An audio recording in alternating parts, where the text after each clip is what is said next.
Welcome everyone to another episode of Agency Life. We're well over the 60th episode right now, which I'm excited to greet on to the show. We have Lysa from Boston, but not from Boston, as you'll hear in her accent. And the company is 3 Media Web.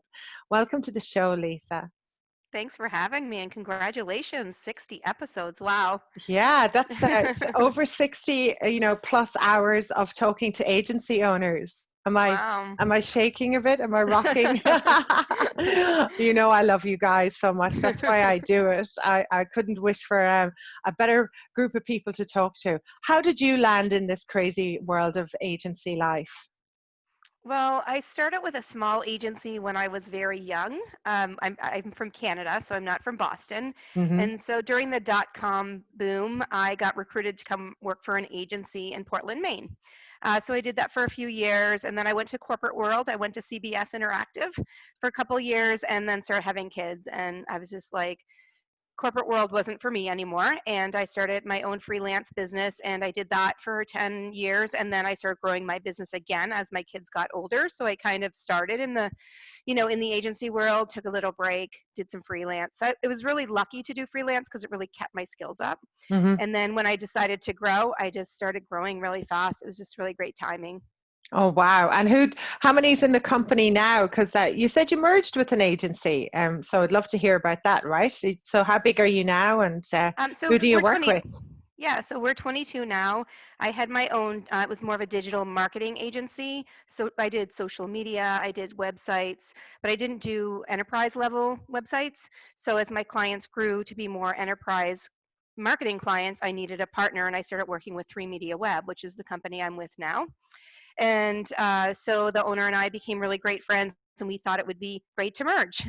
And so that was 5 years ago. So that was a long time ago now. I don't even feel like I ever ran my own agency now. It seems so long ago. Wow, So 5 years. yeah, So yeah, obviously successful in that yeah. merger. It's going great. Yeah. A lot of agencies are thinking about merging right now. Why did you choose to work with that particular one? Apart from the enterprise side of things, what was the kind of key factors that you liked about your business partner? I think something that was really attractive to both of us is that we were polar opposites. So that was, we brought skills to the business that each of us didn't have. Hmm. And so I think that is why our business has benefited so much. But with that also comes struggles because you are so different. So we had to work through a lot of that in the beginning, but that was pretty easy to work through with some coaching. And we follow Gino Wickman's style Hey. of growing a business. And so Oh, it's actually, my little thing. I talk about it all the time. so the book, I'm trying to think, Rocket Fuel, was That's really right. our Yeah. realization that one person had to run the company. Two of Yes. us couldn't be running the company. Yeah. And something else we did early on was we had to decide if we wanted to hire a high level salesperson or if we wanted to hire a high level operations director. And Mm. so we chose the road less traveled, which is the operations director. I think most agencies would go for the senior level salesperson. But for us, we didn't want to fail at projects. We wanted to set ourselves up for success. So from that perspective, we might not have been as profitable right away or made as much money as we would have if we'd gone down that other road. But I feel like at least along the way, we didn't fail at anything. So, you will hear a lot of agencies, they'll tell you they failed projects, they failed going this direction. So we took some time to really think about where we wanted to go and what we wanted to do. We really didn't jump into anything. And I have to credit my partner for that because he's more of the thinker, like, let's think about it. I'm more of the jump into things. So again, that's where that partnership really benefits us. You have one person with ideas and they want to jump onto everything, but then you have the other person saying like, wait, let's look at this, let's analyze this. And so, I think it gives it a really good balance. Yeah. What does the operations manager, what are they responsible for? We can use, I'll start using all my EOS terms now. Oh yeah. Oh yeah. So we filled the operations Yeah. seat. So honestly, she's definitely covering more than just operations. She's HR, operations, office management. I would say those three.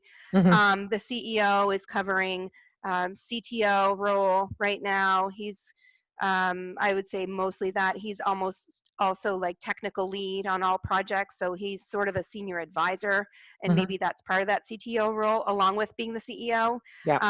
And then we actually have an internal digital marketing person who's leads all of our clients. So I don't actually work on that side. I work on business development, PR, brand, like some of those bigger, just bigger, longer term strategic things. But we all, in the end, we all work together on, the end goal of the company. Yeah, I think the operations is a really good move. I've seen this a lot where you'll get sales in and you can sell. We can all kind of sell, Mm-hmm. you believe in the company and you can Mm-hmm. move that forward. But if you don't have confidence that the project's going to be delivered, or Right. even if a project goes wrong, usually on the day that you're going out for a pitch for a big piece of business, right? Mm-hmm. It's like they know, and you will go to that pitch or you'll try and do that sale, but in the back of your mind, you know that you're a bit scared that it might go wrong because something's Mm-hmm. kicking off in the office. Mm-hmm. And I've seen that over again. If you can get a solid confidence in the work that you're doing, that it gets results for clients, that a salesperson can stand by it, Mm-hmm. that actually gives you more confidence to get better customers, right? And get That's more definitely, customers. yeah, it's definitely the route we took. And honestly, it is hard to sell in this business. You can't just sell based on ideas. Yes, People do really want to see successful results. projects. Mm-hmm. So if we're pitching on something that's not an industry that we always do, that's much harder for us to win that. Mm-hmm. For some reason, a lot of customers think that you need to be vertical niched or vertical specific, but I honestly believe that having more verticals, I mean, not everyone, but having diverse verticals actually gives different insights into each vertical. So Yep. we cover like 5 or 6 verticals. So I definitely feel like in the beginning it was harder to sell anyways because we just didn't have those large projects under our belt. Now we have a lot of those under our belt. They're much easier. They sell themselves in a lot of cases. The client will even see the project and they're like, yeah, that's what I want. Yeah. And the other thing is you have to realize you're not the right agency for everybody. So realizing that and not putting that pressure like onto your sales team, like let's try to win something we've never done before. Like that's a lot of pressure. And Mm-hmm. the only way you're really going to win something like that is if you know somebody. Right. Like Oh, most people yes. are not going to take a bet on working with an agency that doesn't have experience in that. It's just the way it is. Or you can partner with another agency that does have experience in that. And that's a great way to expand your verticals. Yeah. And so what's the kind of work that you love? If the phone rings after this podcast and someone's like, hey, I come across your website, I'd really like you to do this work. What's that work? So I think, one of our strongest areas is definitely enterprise level, mid-size enterprise level web development. Mm-hmm. So, projects that are anywhere from, 30 to 130 is sort of like our sweet spot. Um, clients that need multiple languages, they have, multilingual or global sites. They're really looking for a strong B2B solution. So that's where we really, really shine. And even digital marketing in those areas. And it's funny, I had this conversation with another agency owner who actually just sold his agency, Oh, cool. about how we work. And like, and I hate to say this about my clients because they're not boring, they're really wonderful, but they don't look as exciting as, you see some of these other agencies and they work with, Nike or like, Yeah. Chuck E. Cheese or whatever. We're not that agency. We work with, small parts manufacturers who, Right. they're global distributors. Hard to get super excited about the Biotech content. companies, Yeah. healthcare. Oh, So, super. So that's the kind of area. Well, you're definitely in the right spot if you're in Boston for all that work. That's absolutely the right place to be. One word to describe, Lysa, how the last few months have gone for your agency. so pivot is the word that's going around. I actually did a pivot dance with another podcast host last week. Beautiful. Pivot dance. What does that look like? We just did a little dance Oh, okay. of pivoting. Beautiful. Yeah, because it's just that's the word. It's Mm, pivoting. It's pivoting for your clients. It's pivoting for your contacts. It's just pivoting on all angles. mm. And so, I think what agencies have seen overall, based on the agencies I've talked to, is large project cancellation. Yes. So, how do you but yet we're still all busy. So it's like, how do you replace that revenue with, new projects. And so the way that we've been replacing that business is shifting with our clients. We've had at least 7 clients that have had to shift their operations into COVID-19 type manufacturing and distributing. So we've had to shift Wow. with them really, really fast. And, we are a very process-based agency. So shifting is something that's a little new to us, because we definitely like do projects on a time and budget. We're very strict about it. That's how we're so successful. So we're kind of jumping into things now. Our timelines are shorter. We're learning from that. We've been very successful, luckily. But having to move that fast on things is definitely not something I don't think anybody's really had to do. But if a Mhm. company all of a sudden has to start manufacturing, some kind of something for a COVID vaccine, or whatever it might be, and they need to start next week, well, then you need to have it done next week. And so when we built our agency, we kind of didn't, we built it thinking like, we're not going to pick rush clients. We're going to always, Oh my God. so Yeah. all of a sudden you get all these things thrown at you, but we've been able Just to manage that really, really throw it well, out the thankfully. I window. mean, all we've really had to do is just shorten our processes, Right. make things a little bit less processed in certain situations. And we do have a really amazing digital marketing director here, and she's been really great. She has a great team. So give her a lot of kudos to making that successful, because pivoting last minute isn't fun. I know. Or maybe it is fun, I don't know. Yeah, we won't know yet. We're still in the middle of kind of reaping it. And how's everyone been coping? Obviously, do you have an office normally, and then everyone's Yeah. working remote? So we have an office in Hudson, Massachusetts. That's where we're based out of. And my CEO is virtual. He's over in Grand Rapids. So he Okay. was here, but he relocated. And we thought that would be also a great region to start, another office in. So we've been working with some businesses out there in manufacturing. But our team is still very highly remote, even though we have an office. Some people live an hour away. They still don't come in that often. Mm-hmm. Even my third partner, who's the director of operations, she comes in twice a week normally. So most people are used to working remotely, but I have to say it is, for me, because I'm on more of the outside, and I'm in the office with everybody usually, and I'm going to events, and I'm the one taking the selfies and doing the social media, that for me, that's been very hard, for sure, because I'm a people person. And I think some of the people that do come in the office, really, really miss it. Yeah. And Zoom, I'm sorry, Zoom can't replace that kind of, Not a hope. No, because you yeah. overhear conversations with, as your people are talking about accounts or their lives or what's going on. That sort of Mhm. office like background conversations, whether Mhm. they're about clients or about people, it just adds to that experience. There's a lot of Yeah. people right now talking about, oh, let's give up the office, and I'm like, Mhm. no, like just no. Even if there's a couple of people like go and negotiate a better rate. Like now's the Mhm. time to speak to the owner of the Mhm. building to negotiate a cheaper rent, but definitely don't give it up, because Yeah. you've got to come together at least once a week or every couple of weeks, right, for meetings Yeah. and things, and then give people the options to come in. Yep. Um, mm. I think half our clients really do like to come in. But mostly, we had 2 birthdays. We had one of our team members had her 50th on Friday, Oh and wow! then the operations director had hers on Saturday, and we always do birthday cakes. Birthday cakes, we're all musicians. We usually like play a happy birthday song. So that was the hardest part yet, was like, I'm very close with these 2 people too. So Right. it's like I didn't even get to celebrate their birthday in the office, and that was really tough for me.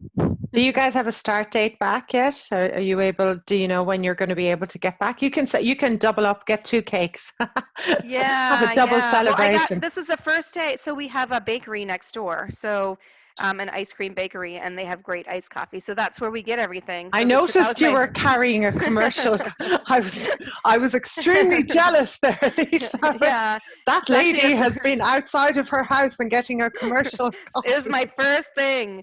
But actually, they're our landlords, the people that own that, and they're the ones that actually brought us here, and they're very good friends of ours. So they own a small local ice cream bake shop, coffee shop. So that was my first day back over there. So that was exciting. Yeah. How did it feel going out there? I mean, it's just weird wearing the mask, but I mean, so much has gone on in the last week that I feel like everything I have is a privilege. Like you just look at the world and I just feel like even if I didn't have a job, even if I didn't have a house, I still would feel privileged Hmm. because just seeing the way that people get treated today still in our society is horrifying. And to think, that you go to a park in New York City and you're a professional and you're a bird watcher and like someone comes up to you and, I forget what the woman's name, but just Amy. that Yeah. mentality is still, We and I'm all saw her. Canadian, so Hmm. Yeah. in Canada, we don't have that kind of racial tension. It's a very multicultural country and always has been. Hmm. So, even if you live in Toronto or Montreal and you're white, you're kind of a minority because we have a lot of Asians, we have a lot of people from India and Pakistan, and we Yeah. have a lot of, African Americans. So it's like, I'm just used to that whole of everybody being equal. And even in the town I'm in, it's very diverse. So in New York City, like really? And then to watch somebody be murdered by the people that are supposed to protect us, it's I know. horrifying. It's horrifying. Yeah, we're really concerned for you guys. I speak to a lot of people in America, and you've had it really hard. The way you've Hmm. handled the lack of handling of the coronavirus has been 50 different countries having 50 different policies. It's confusing. It's confusing for everyone. And then this on top of it, it's we're all looking, the world is Hmm. watching, and very, very concerned for you. Because in this day and age, for after everything the African American community has been through, for us to now see that we kind of knew things were bad, but we're now Hmm. seeing how bad it is, and people are angry, and it's hard to say it's understandable, not the violent part of it, but we can understand why they're protesting and they're so Of angry. course, of So course. hopefully, we know your leader will kind of step in there now. And I just, we're looking at all the news, and we're trying to learn more about the history. And Hmm. they're talking about riots that had been happened in the past, that they did lead to legislation. They did lead to things changing. We do know revolutions do hopefully change things Hmm. for the better. So we're all watching, and we're all thinking of you and wishing you well, and hoping that you get through this double whammy and things move into a better place. Hopefully. Yeah, It's just hopefully. it's just scary. When I had my first job in Canada, I worked at the Ontario Medical Association. And back then, which was probably almost 30 years ago, they had same-sex benefits. Marriage was still not legal in Canada, but if you were a same-sex couple, and they also had, like, after 1 year, you were considered to be married. So, Mm, they've had rights for a long time, and to move here and people not have that rights, you still don't have the right. I think you have to be together for 10 years to be common law married here, wow. which, I mean, come on, Yeah, this is supposed to be the most democratic society in right, the world, and you have to. I don't know what the length is. I think it's 10 years, but in Canada it was 1 year. You could get their right. health benefits, Yeah. same sex, opposite sex, whatever. So it's just hard to believe that we are so far back in the time still, especially with technology. It's just. Yeah, I saw a lot about that recently, where you were trying to give benefits for people, and the whole system, it wasn't working. There's a lot of gaps there that are coming out, Yeah. and hopefully we can solve those. You can solve those gaps and move on, and Yeah. find things to do, which would be great. Hopefully this will turn into, oh, we fix that medical system, we fix the Mhm. racial inequality, we fix the technology. Hopefully we'll see the other side of that. You're definitely a people person anyway, that's for sure, Lisa. I can hear that in the way you're talking and your concerns. Is that one of the reasons you started the women's group? I'd love to hear a little bit more about that. And what are they up to these days? So I started the Metro West Women's Network. So I had sort of a bunch of events happen in my life all at the same time. Cool. Just I'll get a little personal here, but I Please, got absolutely. I sold my agency to the agency I'm with now. I got divorced. I had to move out of my house and move my family. So a lot of that just happened all at the same time, and it was kind of a perfect storm of okay, like I'm reinventing myself now. I'm with a new agency. I get to be whoever I want to be. But what I missed was, being with the moms of the kids in the community where I live to have to form that again. And so right before I got divorced, maybe like 3 or 4 months, I had a networking event at my house. And I had 65 women in my house. We had a blast. We had a musician, people brought like their vendor stuff, and it made me realize there was a real need for that, for women to come together. And there is like lots of women's events, but needed to be something more suburban and something outside of Boston, because you can go into Boston and do anything. So we're a suburban of Boston. We're just west of Boston in a town called Hudson. So I started an online group first on Facebook, and so now that group is 4,000 people. Wow. But it's basically a referral group. Like, it is Mm. there to help local people. It is not there for you to come in from, another state or something like that. It is really meant to help with local businesses, because this area is kind of more geographically separated than if you're in the city. Hmm. So, you might do business with somebody half an hour away, whereas like in the city, you might do business with somebody 2 miles away.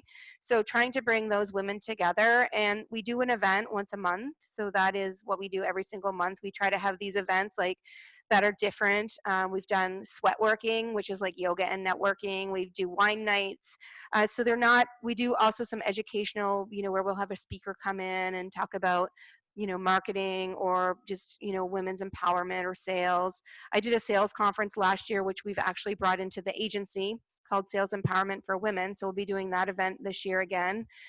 So that also led into that, because I wanted to bring the women's network more into my business, because most of the women that we or most of the clients that we have are women, believe it or not. Like, if I was to Wow. go through Yeah. my database, most of the managers of the companies that we work with in marketing are women. I mean, that's just statistically, a lot of marketing people are women. That's just how it is. So I wanted to create something that would speak to them and help them as our customers, because you always want to be creating value for your customers.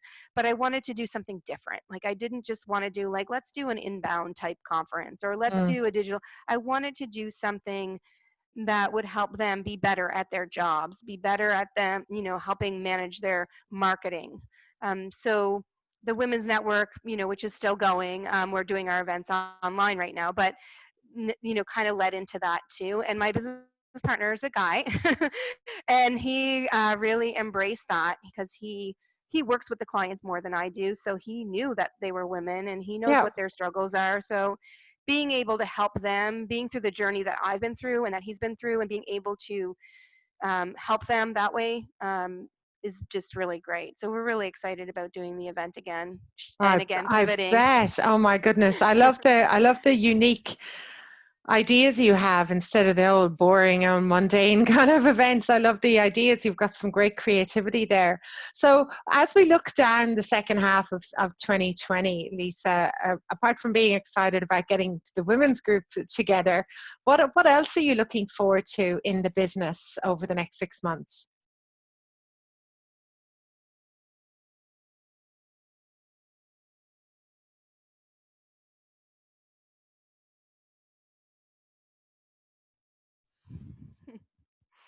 Hello. We had a little blip in time. We had a blip in time, but we're back. We'll be able to edit this out. So I don't That's know where okay. I lost you. So I was wanted to ask you about, apart from the fact that you're looking forward to getting the networking women's group together for a physical event, what else are you looking forward to in your agency? What are you excited about over the next few months? So I'm really excited about the Sales Empowerment Summit. I was super excited to do it in person, because we were going to do it at Laugh Boston, and it was going to be, I Oh, know, awesome. I I love know, that right next place. to Inbound, Oh right my next God, to I where love they, that place. Yeah, yeah. Awesome. so they have a division that they do sales training, called IA Innovation. So they're going to be one of the presenters.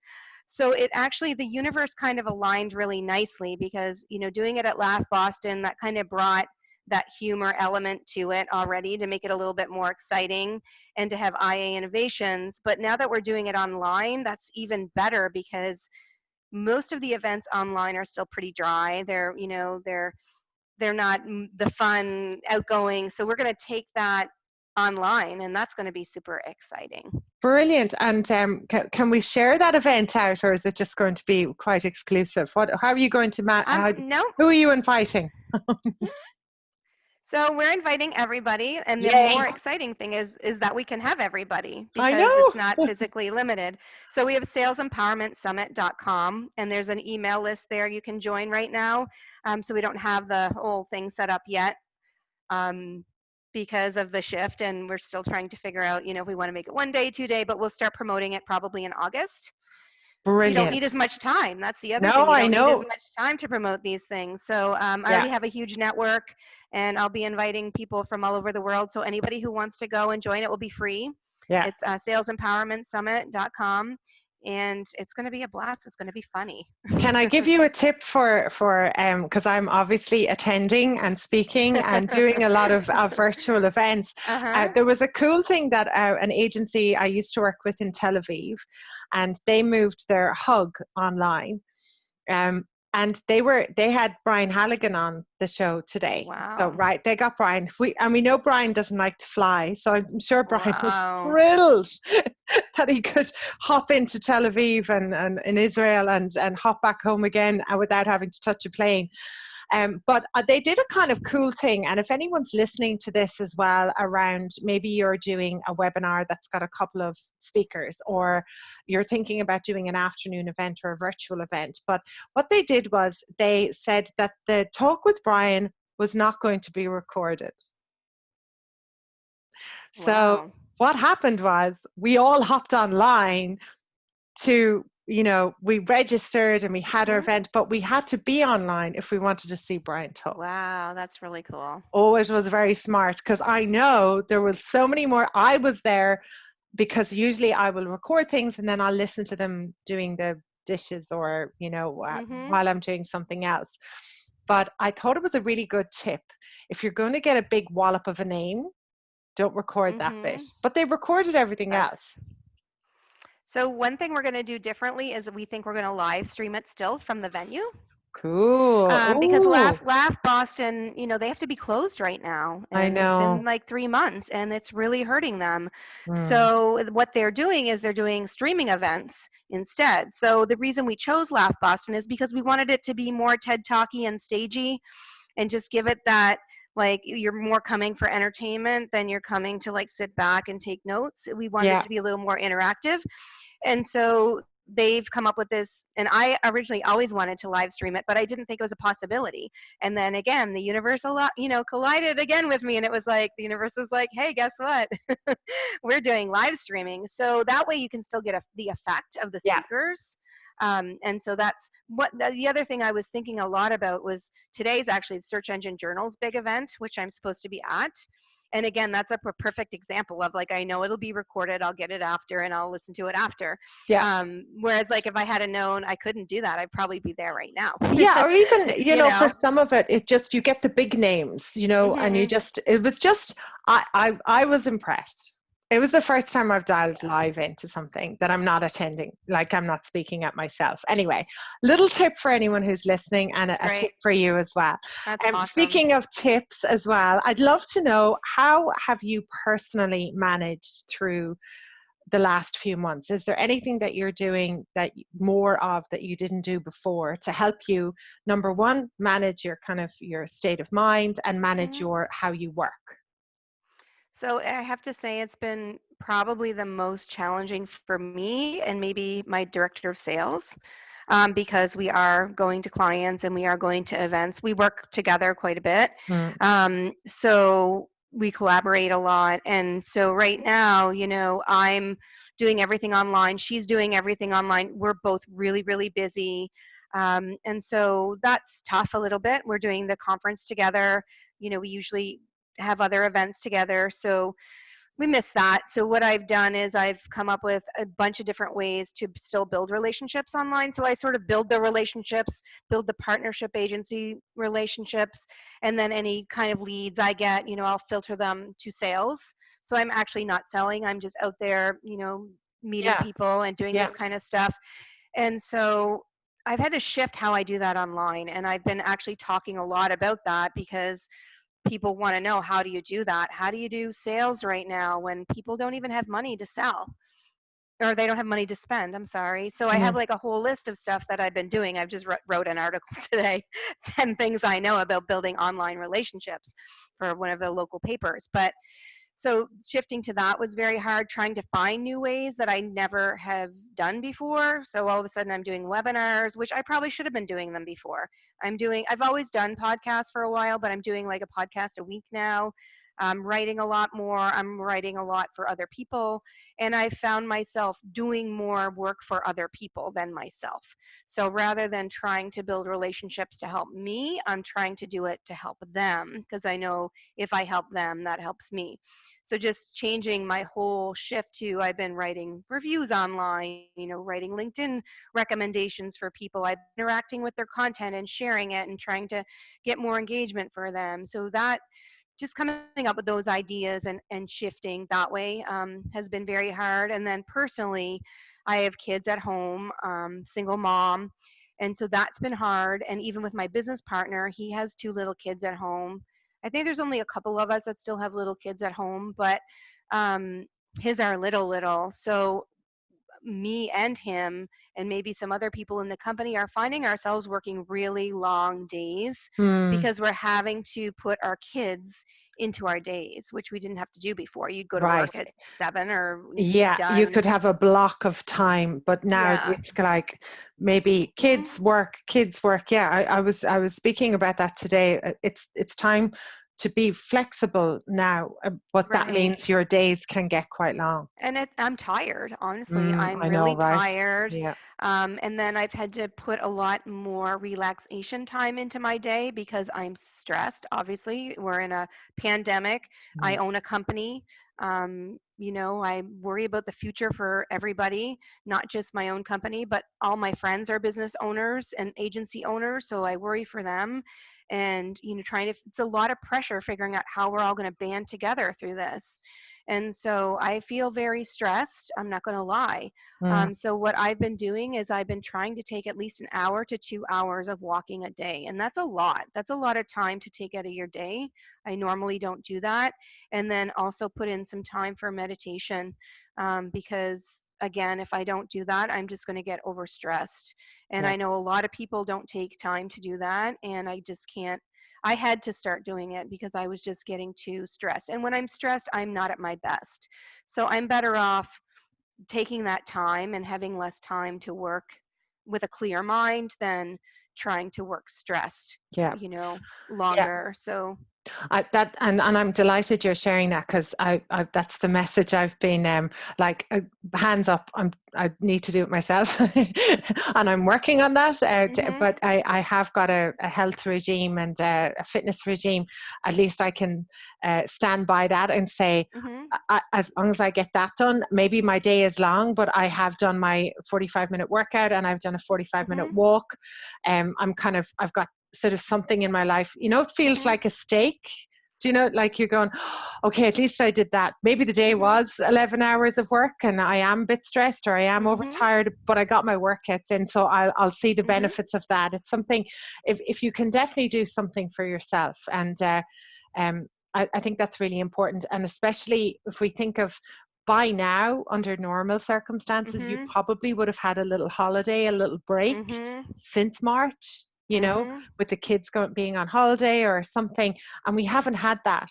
And we're under pressure and Yep. we're in the middle of a pandemic. So if anyone's listening to this, that's great advice. Lysa, thank you for sharing that about walking and meditating and just giving yourself permission to take some time out. I think it's really important for agency owners Mhm. to do that right now, and to be the light in your agency, because right now a lot of employees have survivor guilt. Their friends have lost jobs and they have Mhm. theirs. They're afraid to ask you for a holiday because they say you haven't Mhm. taken a holiday, and they also know that they're not going anywhere. So they Mhm. feel like, why would I take a holiday? Y- Mhm. You know, and so there's three very compelling reasons there for you as an agency owner to set an Yep. example of, I took a day off and I did nothing. Mhm. I sat with the kids. Like, not to overachieve, you know, to going, Right. to let everyone know I do meditate, I do take care of Mhm. myself, I do go for walk, I go for walk because it's good for my head. Mhm. Because employees are a little bit afraid now to ask for holiday. Exactly. Well, I found myself getting burnout. I found myself getting discouraged. I found myself procrastinating, and I'm going to give some credit to my coach, the people's coach, Morgan Lattimore. Whoop, um, whoop. and I just had you know heart to heart with him about how do I get back up on the horse and love what I'm doing again, and how do I rally for everybody? How do I get back up there? And so, he just gave it to me straight up, and he made me accountable. And I've been trying to just move forward and just keep being positive, trying to change your mindset, trying to be innovative and excited about the future, not be discouraged about all the things that are going on, not getting sucked into the news, and taking care of yourself and also educating yourself, because this is the time that you need to be learning, because things are changing. And if you're not changing and you're not learning, you're going to be left out in the cold. So that taking care of yourself right now is the absolutely most important thing, because if you do lose your job, if you do lose your company or your agency, you need to have something left over when you're done. You need to have, know the latest tricks and tips. You need to know what everybody's doing, and you need to know what you bring to the table. So I think that's really, really important, because nothing is for sure. So just taking care of yourself to be strong and ready for whatever gets thrown at you is absolutely the most important thing you can be doing. Well, I couldn't think of a better way to wrap up this show with that fantastic advice from the mouth of an agency owner living in Boston in the middle of a pandemic where there's a load of riots going on as well. Thank you. And if you can find a way that you have found to look after yourself, look after your business, and feel positive about the world, anyone can. So, Lysa, I want to say thank you so much for being on the show with me today. I wish you all the best, that everything unfolds over the next few months and years for you. Thank you so much.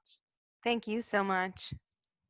We'll definitely see each other soon in Boston, that's for sure. Well, I have to tell you a funny story. So when I first merged with my business partner 4 years ago, or a little over 4 years ago, we were at Inbound, and Dharmesh was speaking. He was giving the keynote, and he was talking about inbound marketing. Were you at that one 4 years ago? I've been to 7 in a row, Okay, so so you were definitely at that one. So I he was was there. talking about inbound, but then he started talking about Google Ads and advertising and stuff like that. So he did a Google search for, Boston web companies or Mm, whatever, and he pulled up our ad in front of 5,000 people up on the big screen, and it stop. sat there for 10 minutes as he talked. And so we were with another agency owner, a PR agency owner, and she's like, "Oh my God, that's you guys! Oh my God!" So, so it was pretty funny. And my business partner and I were like, "Oh my gosh, there's 5,000 people here, and our agency is up there in front of Oh, everyone." that is, if So ever there was, well, that is it. Now we're ending the show on that note, because that was a cracking story about how. Yep. So now, if anyone's trying to figure out how to get in front of the inbound audience, somehow get it into Dharmesh or Brian's talk, and then you'll be Yep. laughing. Oh, cool. Thank you so much, Lysa. Thanks Okay. a million.